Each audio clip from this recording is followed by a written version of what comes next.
Good morning बच्चों। आज हम लोग हिंदी विषय के अंतर्गत पाठ 20 मिनी महात्मा इस पाठ को शुरू करने जा रहे हैं। इस पाठ के लेखक है श्री आलम शाह खान जी। पाठ का शीर्षक है मिनी महात्मा। इस पाठ का शीर्षक मिनी महात्मा क्यों रखा गया है? मिनी यानी होता है छोटा, महात्मा यानी कि गांधी जी को महात्मा की उपाधि दी गई थी। गांधी जी को महात्मा की उपाधि रविंद्रनाथ टैगोर के द्वारा दी गई थी। तो इस पाठ में हम जो मिनी महात्मा यानी एक छोटा महात्मा यानी कि छोटा गांधी, उसके बारे में पढ़ेंगे। तो ये छोटा गांधी किसे कहा जा रहा है? गांधी जी के इस कथन अत्याचार को सहना, अत्याचार को बढ़ावा देना है को आत्मसात करती इस कहानी का मुख्य पात्र मोहन पुलिस अधिकारी की ज्यादती का शांतिपूर्ण परंतु दृढ़ विरोध करता है। अपने निश्चय पर अटल मोहन के प्रतिकार के समक्ष पुलिस अधिकारी को अपनी गलती सार्वजनिक रूप से स्वीकार करते हुए खेद व्यक्त करनी पड़ती है।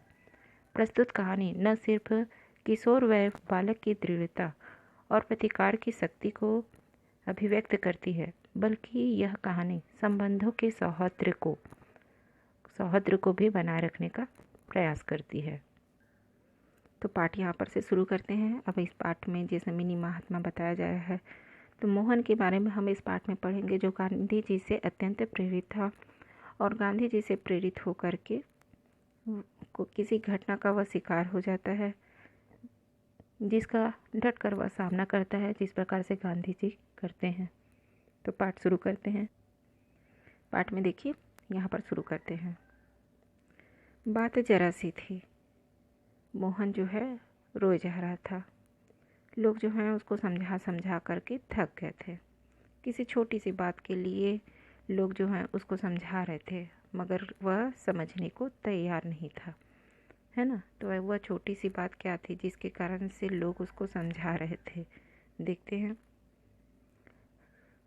बड़े छोटों को पीटते चले आए हैं। अगर पुलिस अंकल ने उसके एक चपतिया लगा भी दी तो क्या हो गया? अब जो पुलिस अंकल थे वो उनको एक थप्पड़ लगा दे रहते हैं, और यही छोटी सी बात थी। कौन सा पहाड़ टूट पड़ा उस पर? बड़े हैं, पड़ोसी हैं, प्यार भी करते हैं, अच्छे बुरे में भी काम आते हैं। पर वह अब रोते रोते मुंह बसूरने लगा था। उसकी हिचकियाँ बन गई थी। इतना रो रहा था कि उसके मुंह से हिचकियाँ निकलने लगी थी।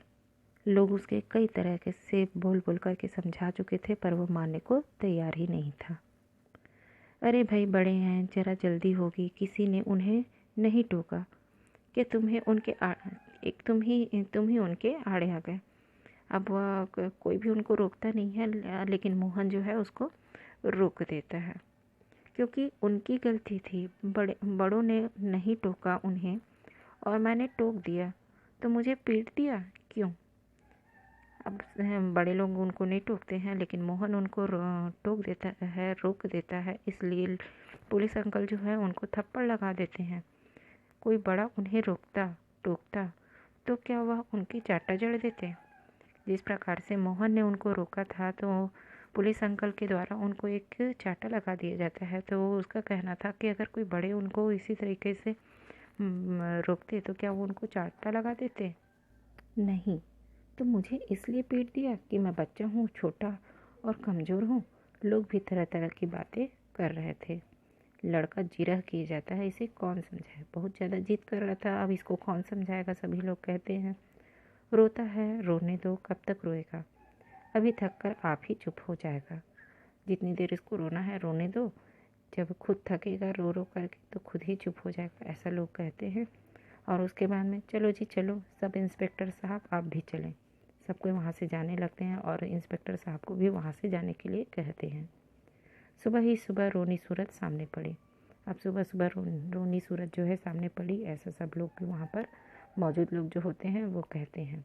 और उसके बाद में वहाँ से जाने के लिए सब कोई तैयार हो जाते हैं। छुट्टी का दिन ना बिगड़ जाए, इतना कह सुनकर दूध के बूथ के आगे खड़े लोग जो हैं बिखर गए।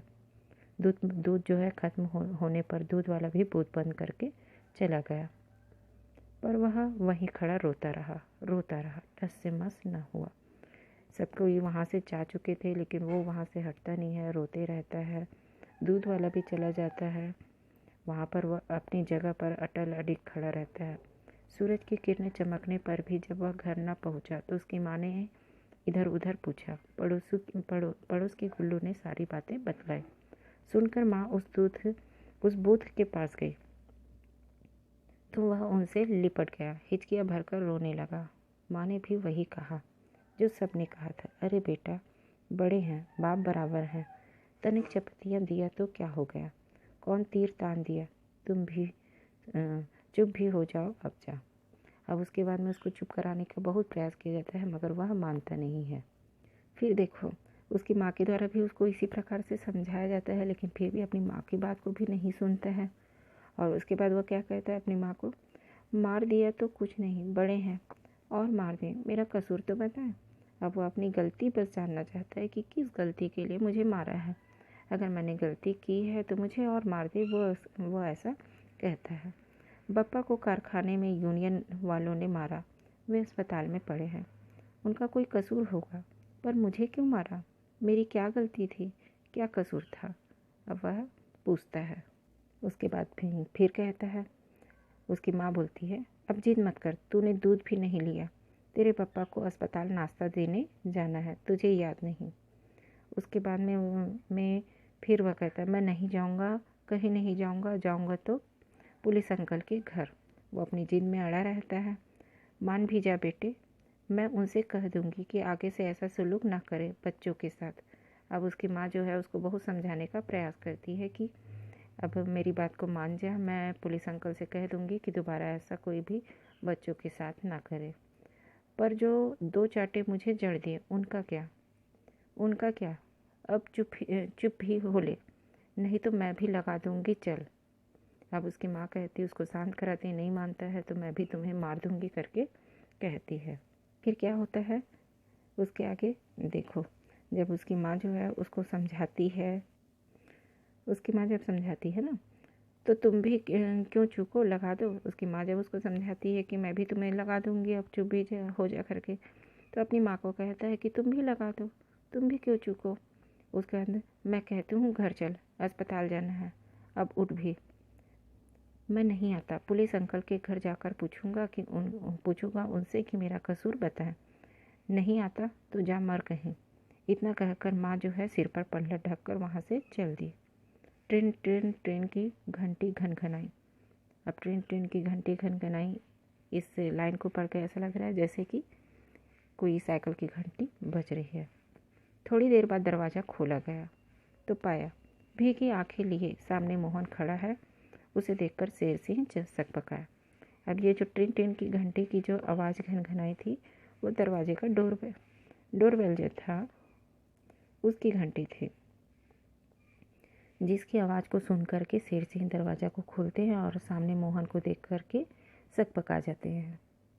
उसके बाद क्या होता है, अंकल आपने मुझे मारा, मेरा कसूर क्या था। सुबकते हुए उसने वही सवाल पूछा, किसने मारा किसको, मैं कुछ नहीं जानता। अब वह शेर सिंह जो है ऐसा कहता है, किसने मारा, क्यों मारा, कब मारा, मतलब वह अपने आप को, उसको इस बात की जानकारी नहीं है, वह ऐसा बात बोलने लगता है। आपने मारा मुझे, आखिर क्यों मारा। अब मोहन जो है उनसे पूछता है, तो उसके बाद में, जा मारा तो मारा, दफ़ा हो जाए यहाँ से, नहीं तो पिट जाएगा, चल खिसक वे घर से। अब वो उसको वहाँ से जाने को कहता है। फिर उसके बाद में शेर सिंह क्या कहता है, मारो और मारो, पर मैं नहीं जाऊँगा जब तक आप नहीं बताएंगे कि मेरा कसूर क्या था। वह भी कड़क कर बोला। जिस प्रकार से शेर सिंह जो बोलता है, जा मारा तो मारा, दफ़ा हो जाए यहाँ से, नहीं तो और पिट जाएगा, चल खिसक वे घर से। शेर सिंह के भीतर जो वर्दी वाला था वो बाहर निकल करके मोहन को ये सब बातें कहने लगता है। फिर उसके बाद में मोहन कहता है, मारो और मारो, मैं नहीं जाऊँगा, जितना मारना है मार लो, लेकिन मैं यहाँ से नहीं जाऊँगा जब तक मेरी गलती मुझे नहीं बता दी जाएगी। वह भी तेज स्वर में बोलता है। अब आसपास के घरों के मुंडेरों से 10-5 चेहरे जो हैं उभर आए। मतलब कि आसपास के घर के लोग जो भी हैं उस घटना को के बारे में तो जानते ही रहते हैं, वे भी अब बाहर निकल करके दरवाजे से या खिड़कियों से उनको देखने लगते हैं। उसके बाद में जाएगा भी यहाँ से, या एक चपत खाकर ही टलेगा, आप जो चाहें करें, अब उसके बाद में वो कहता है कि जो चाहो करो, लेकिन मैं वहाँ से वो जाने का नाम ही नहीं लेता है जब तक कि उसको उसकी गलती नहीं दी जाएगी। वो कहता है कि आप जो भी चाहो कर लो, जब तक मेरा कसूर नहीं बताओगे मैं यहाँ से नहीं जाऊँगा। उसके बाद पुलिस अंकल यानी कि शेर सिंह कहते हैं, अजीब उच्चट ढीठ लड़का है, मतलब कि बहुत ज़्यादा जिद्दी लड़का है। एक पड़ोसी ने कहा, एक पड़ोसी भी कहता है ना। उसके बाद में देखिए, आप इसे समझाएं, अगर यहाँ से दफ़ा नहीं हुआ तो मैं इसे कोतवाली में बंद कर दूंगा, शेर सिंह गरजे। अब उसके बाद में शेर सिंह जो है बहुत ज़्यादा नाराज़ हो जाता है और इसको अगर यहाँ से नहीं गया तो मैं इसको कोतवाली में बंद कर दूंगा, ऐसा कहते हैं। तो आगे की क्लास में हम लोग आगे का पढ़ेंगे कि शेर सिंह जो हैं अपनी गलती स्वीकार करते हैं कि नहीं, और मोहन किस प्रकार से अपनी बातों पर अटल रहता है और अपनी बात को किस प्रकार से मतलब शेर सिंह को अपनी गलती का एहसास कैसे कराता है, हम आगे की क्लास में पढ़ेंगे।